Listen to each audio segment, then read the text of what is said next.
Hey, it's Ken from Get English Tips here. You know, on my Instagram, I get asked so many questions from students asking them, can you explain a grammar point or some vocabulary, etc. And over the last year or so, there must be thousands of questions that have came in. So what I thought I'd do is I thought I'd actually try and record these and put them all together on a podcast.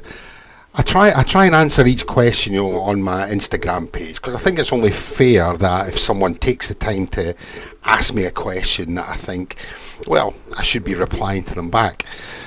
But sometimes it's just not possible because there's so many of them. So I've decided to put Ask Ajarn Ken. This is the first podcast in the Ask Ajarn Ken series.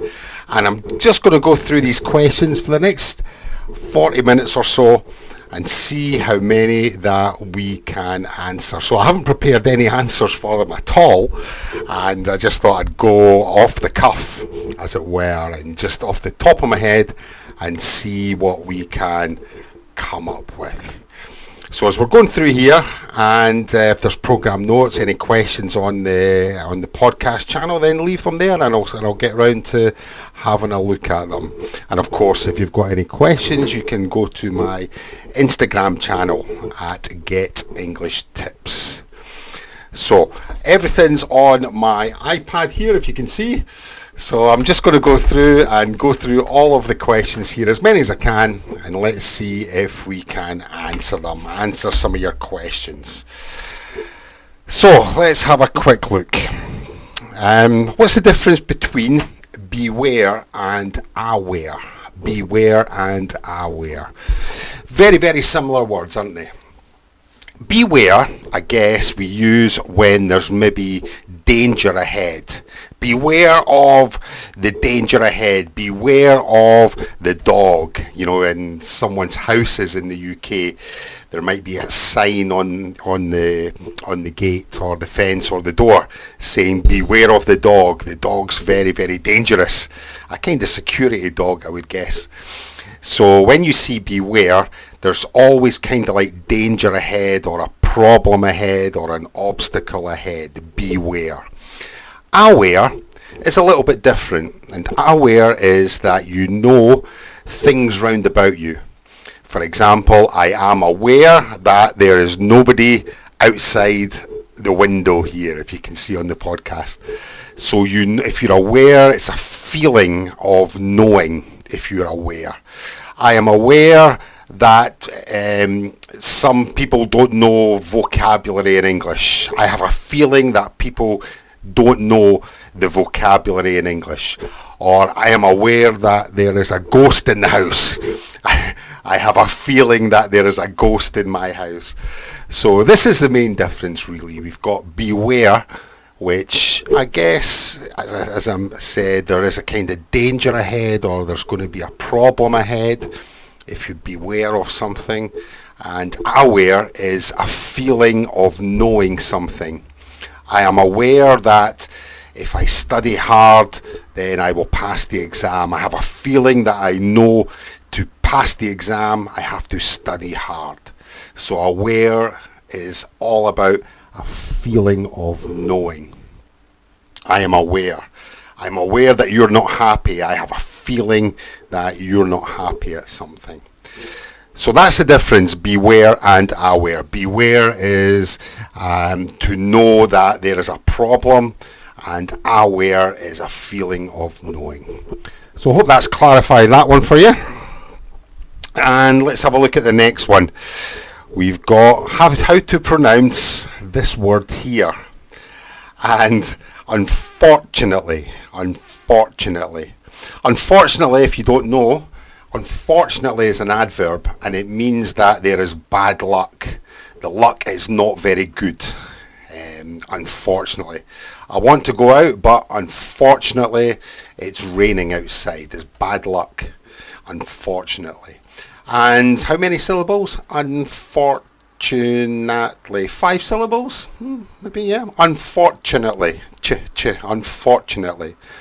I guess if you're American English, American English would pronounce it unfortunately, but in British English the TUN becomes a ch. So unfortunately, unfortunately. Unfortunately, I have no money. Unfortunately, I have not studied for my exam. Unfortunately, I don't follow Get English Tips on Instagram. So unfortunately. And when you have like a pronunciation that you're not sure about, or somebody tells you the pronunciation, it's always good practice to repeat it. 5, 6, 7 times. Just keep repeating it and repeating it. So unfortunately, unfortunately, unfortunately. 5 syllables, right? Unfortunately, unfortunately, unfortunately. So that's a good one, unfortunately. So let's have a look. Next question. I have issues with all and everything. All and everything. All is or all are welcomed. All of us is or all of us are. Well, all is plural because it's more than one. All, it's more than one. We can't say all for one thing, really. We would just say the one. So when we're talking about all, it is everything, plural, more than one. So we would say all are welcomed. All are. All are. All of us are happy. All of us are from Scotland. All of us are hungry. So when we say all, it's a plural. So we use are. All are welcomed. All are happy. All are sad. All are from Scotland. All are from wherever. So we say all are. All are. Not all is. All are. All are. All are. So that's a good one. Yeah, I hope that's answered your question for that one. Next one we've got is, how can we use the verb be? The verb be. The verb be, the auxiliary or helping verb be, seems to confuse a lot of people. And it is a very, very flexible verb, and we use it in a number of different situations. We're probably about 4 or 5 situations that we'll use it. So let's have a look at how we use be. I'll try and be as quick as I can here to see if you understand this. So when we use be, there's 3 auxiliary verbs first of all. There's be, have and do. So generally do we will use with verbs in the negative. I don't like, I don't play, I don't speak, etc. Have we will use with nouns or possession of nouns. So for example, I have a pen, I have money, I have glasses. And be we use for everything else. So let's have a look. Be we will use with adjectives. And we will say, for example, I am hungry, or I am cold, or I am tall, etc. So am plus the adjective is am are plus the adjective. I am, or my t-shirt is black, for example. My jumper is, or my pullover is grey, etc. We also use it to describe a person, to describe a noun. For example, we can say, I am a teacher. I am a teacher, the verb to be, am. You are a student. He is a rock star, for example. They are a nurse. So the verb to be we will use to describe the noun as well. Okay, so we've got the adjective, describes an adjective, and it describes a noun. The other thing that we use it to describe is, or not describe, we use it for the continuous tense, the verb ing. So we use it for present continuous and past continuous. For example, I am speaking, you are listening, etc. So there's 3 things. We use it for an adjective, we use it for a noun, we use it for the continuous tense. as well. The verb to be we also use with the passive voice. Now the passive voice will take another, an extra lesson to describe all about the passive voice. It is a lesson unto itself. But generally, there's two sentence structures. There is what we call the active voice, and this is the structure, subject, verb, object. For example, the dog, subject, bit, the verb, and the man, the object. The dog bit the man. This would be the active voice. The dog does something. What does it do? It bites the man, or it bit the man. Bit being the past simple tense of bite. And with the active voice, we've got the passive voice. And this is when we focus on the object of the sentence. Not the subject, not the one that does the action, but the object, the one the action happens to. So if you look at the sentence, the dog bit the man. The dog does something, right? The dog bit. But if we look at the passive voice and we focus on the man. So what happened? The dog bit the man, so we can say the man was bitten. The man was bitten. Now the verb to be was here is in the past tense. And when we've got the passive voice, the verb to be tells us what tense the sentence is. So the man was bitten by the dog. That would be the passive voice. So there's four things for the verb to be. We use it with an adjective to describe a noun, the continuous tense, and the passive voice. We've also got the past participle, been, and we'll generally use that with the perfect tense, which is again a different lesson that we'll go through in later on. And we've also got the continuous, being. Generally, again, this will be the passive voice. I am being taken to work by my friend. So I am being will it will be the passive voice. Or we can use it with an adjective. I am being happy at this moment in time. So there we go. We've got about 4 or 5 different ways of using the verb be. And it's good practice to take each one individually and go through and make sure that you understand it. So we use it with an adjective. I am happy. We'll use it with a noun. I am a teacher. We'll use it continuous. I am talking. We'll use it passive voice and say he was bitten by the dog, for example, and the perfect tense. It's quite difficult, right? There's a lot to take in for the verb to be, and it really does need a full kind of lesson unto itself, and lots of practice as well with the verb to be. I understand it can be very, very, very, very, very, very difficult. So so there's the verb to be. A good one to know, and we'll go through this on another lesson at some point in the future. So that's the verb to be. Here we go, some vocabulary, an expression. What does one hell of a ride mean? One hell of a ride. One hell of a ride.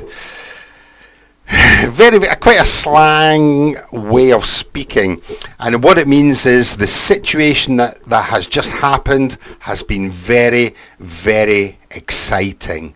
Maybe there's been a lot of ups and downs, it's been a lot of trouble, or there's been a lot of drama in the situation that's just passed.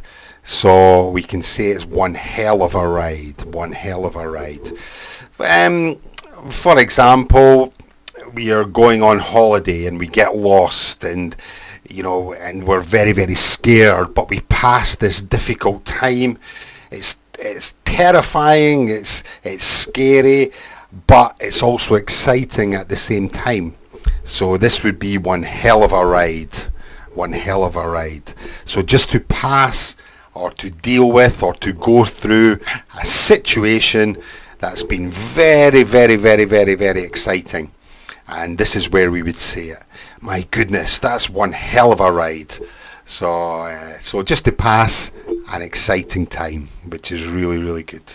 One hell of it. And remember, it's very, very informal. Don't use it in a formal situation at all.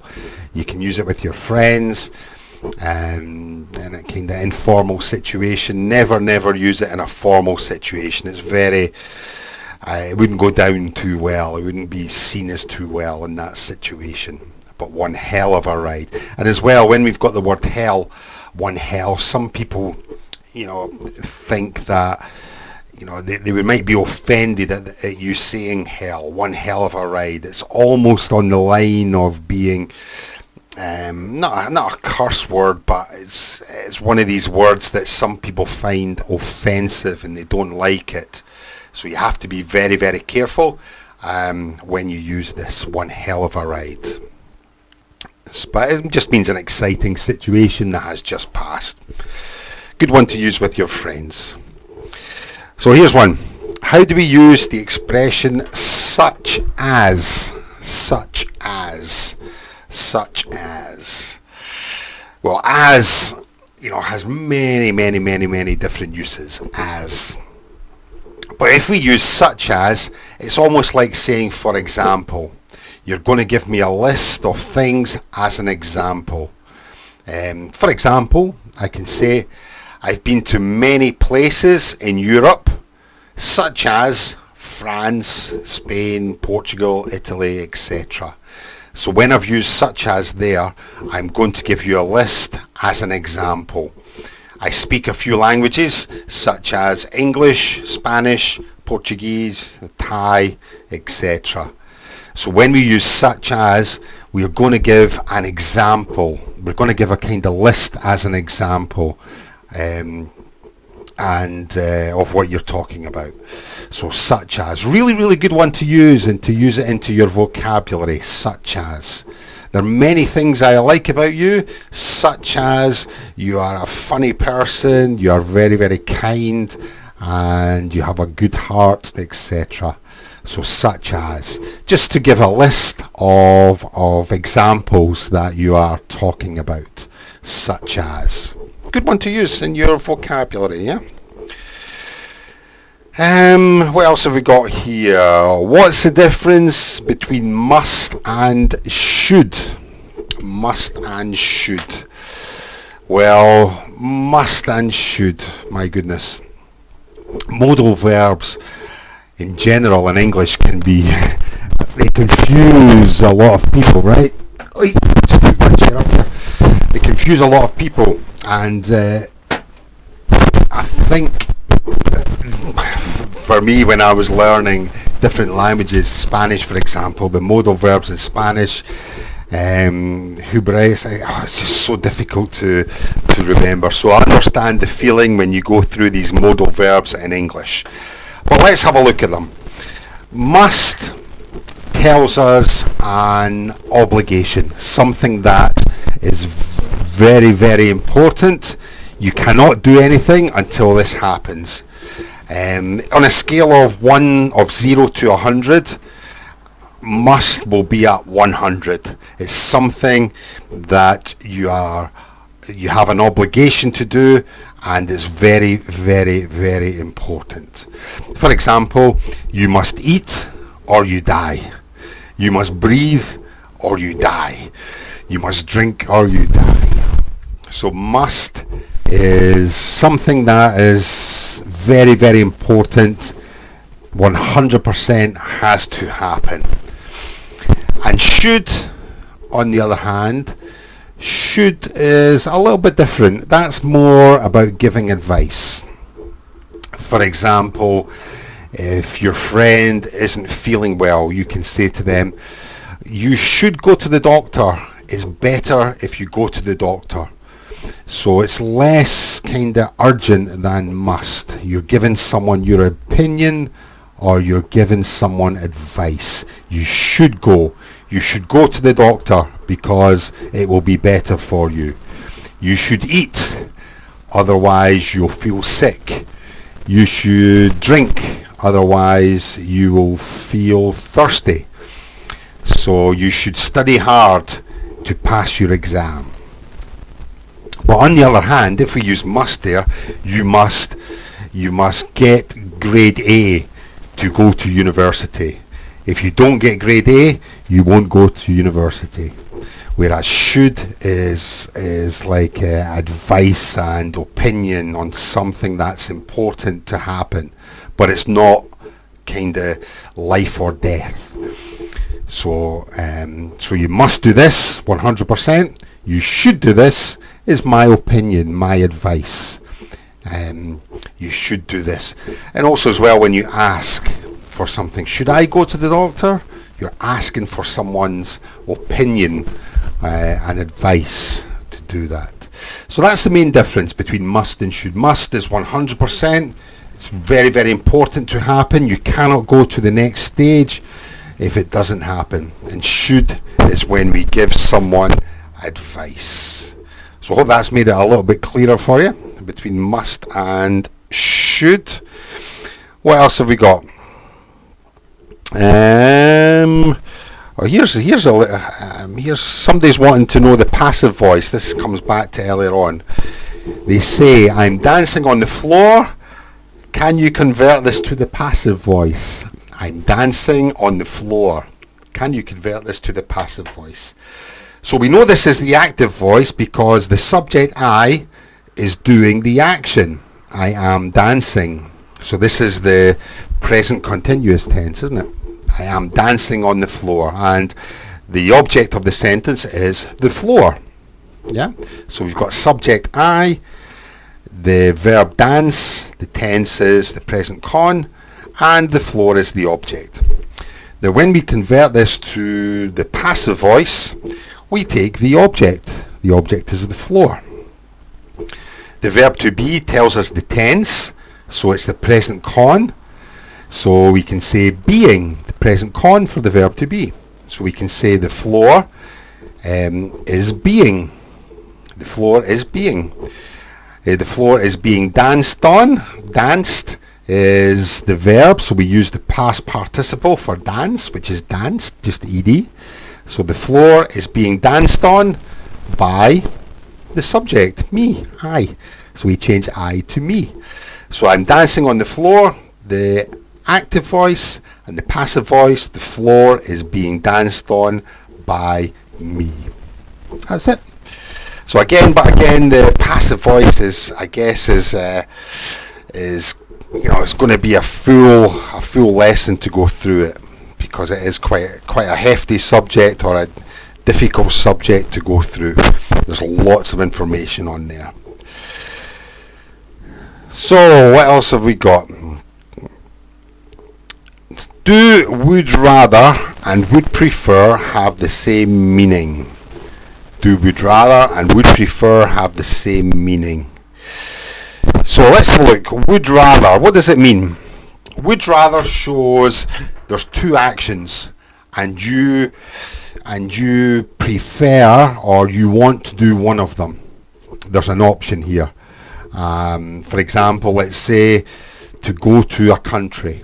You want to go to France or Spain, and we would use would rather. I would rather go to Spain, for example. So this is what you want to do by saying would rather.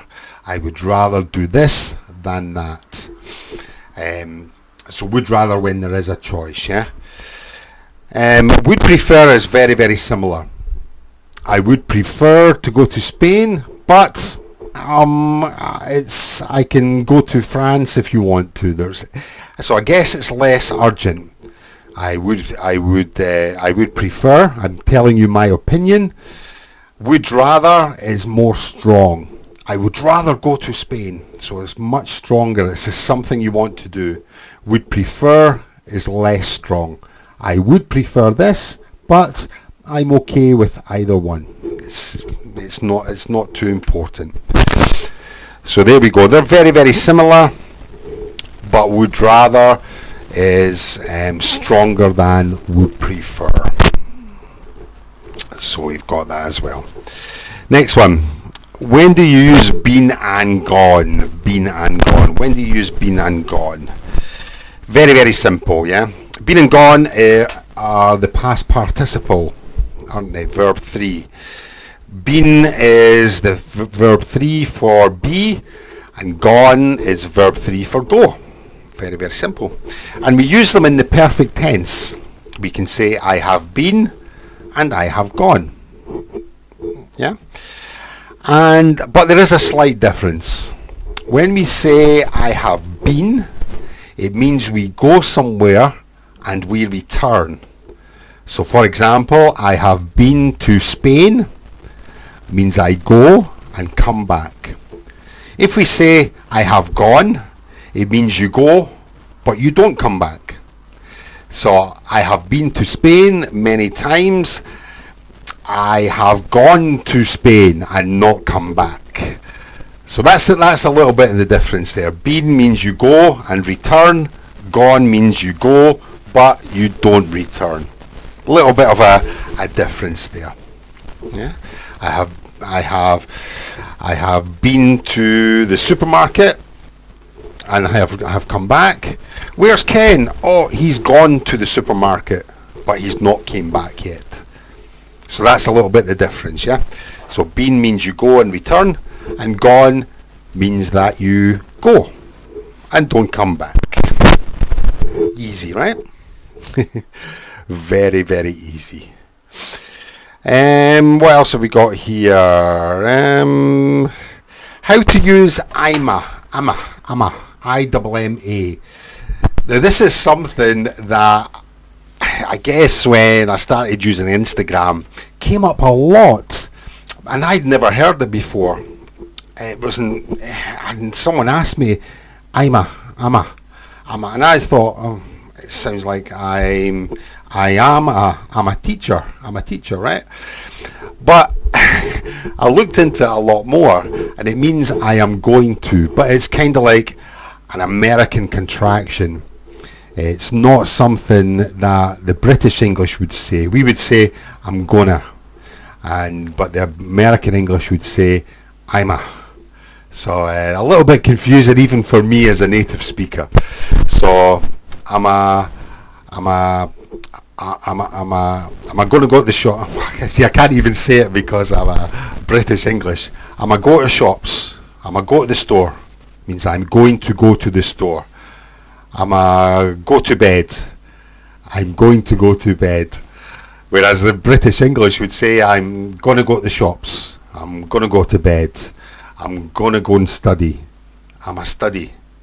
For me as a British English speaker, it's very, very, very, very difficult. I have to get used to saying it because it's not something that I would normally say in my British English, you know. Imma. Even now I'm just laughing to myself because it's quite funny. So what else have we got here? We have, can you pronounce beer, B-E-E-R, and bear, B-E-A-R? So we've got beer, which is you go to the pub and you have some beer, a bottle of beer or a glass of beer. And you've got bear, which is the animal, B-E-A-R. So we've got beer, B-B-B-E-E-E-R, beer, and we've got bear, bay, B and bay, B and bay, beer and bear. I would like a beer, please. I would like a beer. Oh my God, there's a bear outside in my garden. So we've got beer and we've got bear. Beer and bear. Beer and bear. So that's the difference. Very, very similar sounding, right? So we got beer and bear. So we've run out of time here. We'll just say one more, I think. And what have we got? Let's have a look. Can you explain the difference between the past perfect and the present perfect? Very, very simply. The present perfect we will use for an action that started in the past and we don't know when it finished. For example, I have been to Spain many times in the past until now.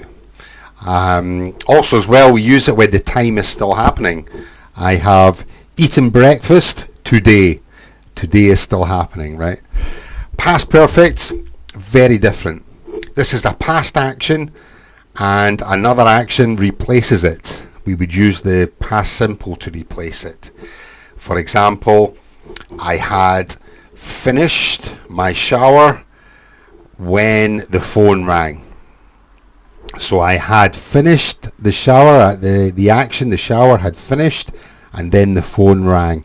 We don't know the time difference between the shower finishing and the phone ringing, but we know that the shower finished first and then the phone rang.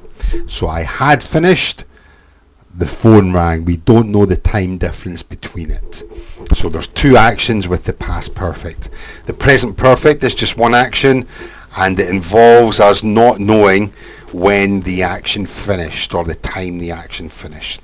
I have been to Spain many times. I have eaten breakfast today. I have spoken English all my life, etc. So there we have it. That's a few questions that we went through for the first episode of Ask Ajarn Ken. I hope you've enjoyed it with me going on for the last half hour or so. And I hope that I've answered some of your questions.